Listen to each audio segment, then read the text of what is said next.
జాతీయ సమైక్యతా దినోత్సవం సందర్భంగా తెలంగాణ భవన్లో జాతీయ జెండాను ఆవిష్కరించిన బీఆర్ఎస్ వర్కింగ్ ప్రెసిడెంట్ కేటీఆర్.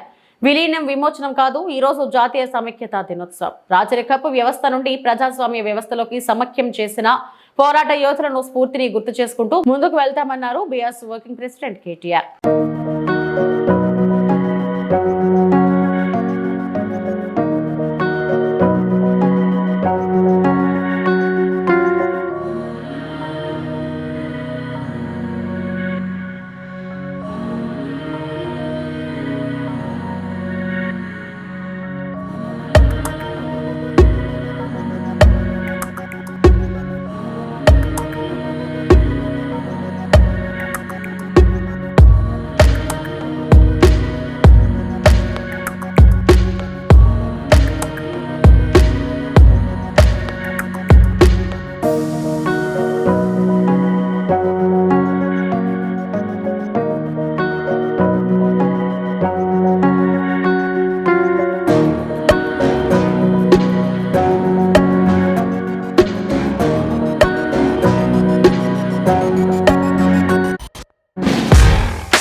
ఒకరు విమోచనం అనొచ్చు, ఇంకోరు విలీనం అనొచ్చు, ఇంకోరు విద్రోహం అనొచ్చు. కానీ ఇవాళ రాచరిక వ్యవస్థ నుండి ప్రజాస్వామ్య వ్యవస్థలోకి సమైక్యమైన రోజు కాబట్టి మేము దీన్ని జాతీయ సమైక్యతా దినోత్సవంగా గతంలో ప్రభుత్వంలో ఉన్నప్పుడు పాటించాం.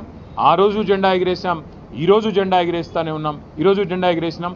భవిష్యత్తులో తెలంగాణ ఉన్నంత వరకు బీఆర్ఎస్ ఉంటుంది కాబట్టి అప్పటిదాకా మరి తెలంగాణ ప్రజలకు ప్రజాస్వామ్య వ్యవస్థలో విలీనమయ్యే, అంతర్భాగమయ్యే ఒక అద్భుతమైన అవకాశం ఇచ్చిన మరి ఆనాటి పోరాట యోధుల స్ఫూర్తిని గుర్తు చేసుకుంటూ ముందుకు పోతాం.